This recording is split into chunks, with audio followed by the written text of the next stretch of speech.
নি। হ্যাঁ অনেক অনেক। আরে ম্যাডাম আপনি কি ব্যাপার? হ্যাঁ আপনার মাথা ঠিক আছে এখন? এক কাজ করুন, খেতে বসে যান, নাহলে কিন্তু আপনার পেটও এবার জবাব দিয়ে দেবে। শোনো না, বলছিলাম ওই তোমার পছন্দের গোটা পোস্ত চড়ানো বেগুনি বানিয়েছি নিজে হাতে, তুমি খাবে তো? হ্যাঁ দেবে, কিন্তু টাইম অনেক হয়েছে, আর দেরি করো না, খেতে বসে যা।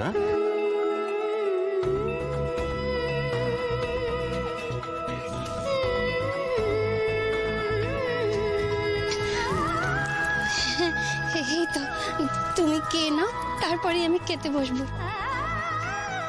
আরে আমি এতটা মাথায় পেন নিয়ে পুরো রাস্তা তোমার পেছনে ছুটতে ছুটতে এলাম, আর তুমি, তোমার একবারও মনে হলো না যাকে বাদ দাও আমার?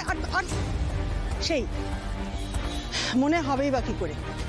তোমার যখন এত খিদে পেয়ে গেছে, তুমি এখন খাওয়াটা এনজয় করো, but don't expect me to be here with you.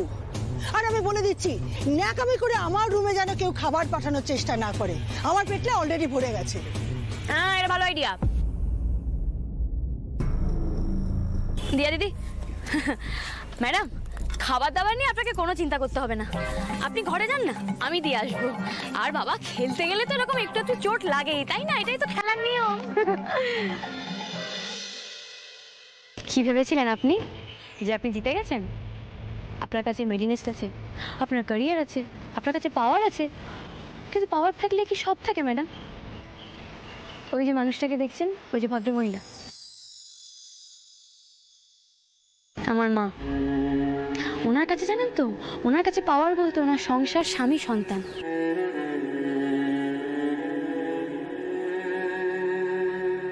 বড্ড বেশি কথা বলছো তুমি। কতটুকু চেনো তুমি আমাকে?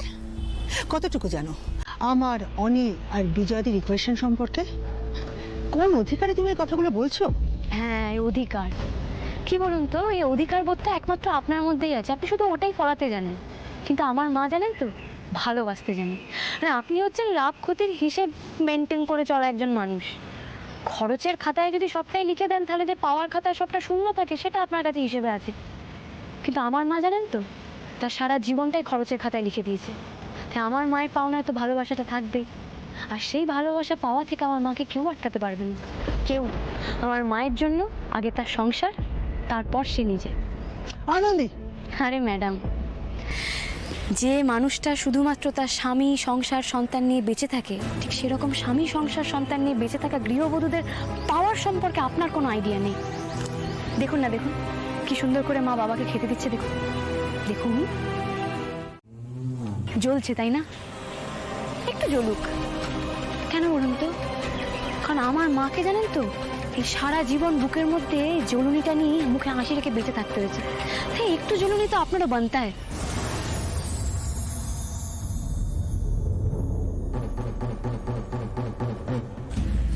জানিস দাদু ভাই, সারা জীবন যা দেখতে চেয়েছি, এই শেষ বয়সে এসে তা দেখতে পেলাম। এই সব কিছু হয়েছে কিন্তু আমার নাত বইয়ের জন্য রে। তোর কপালে খুব জোর রে, তবে একটা কথা না বললে নয়, আমার নাত বউ খুব ভালো মেয়ে। তোর কপাল জুড়ে এমন বউ পেয়েছিস।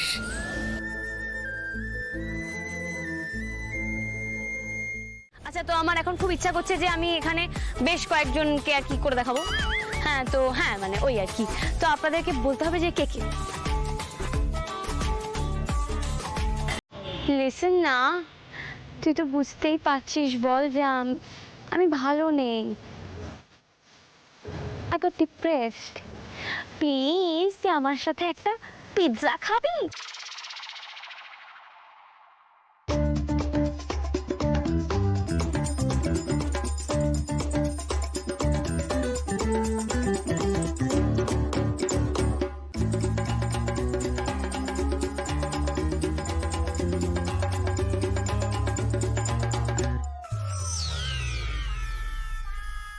দেন দেখ না বাবা, তোর পছন্দের আজকে রান্না করেছি।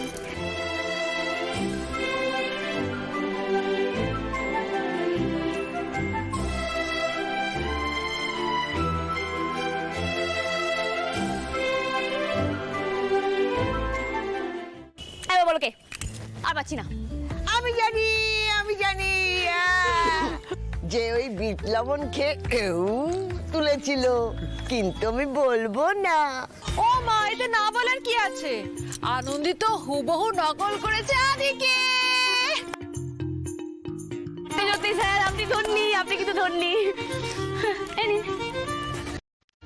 নকলটা একেবারেই হয়নি, খুব খারাপ। দিয়া দিদি,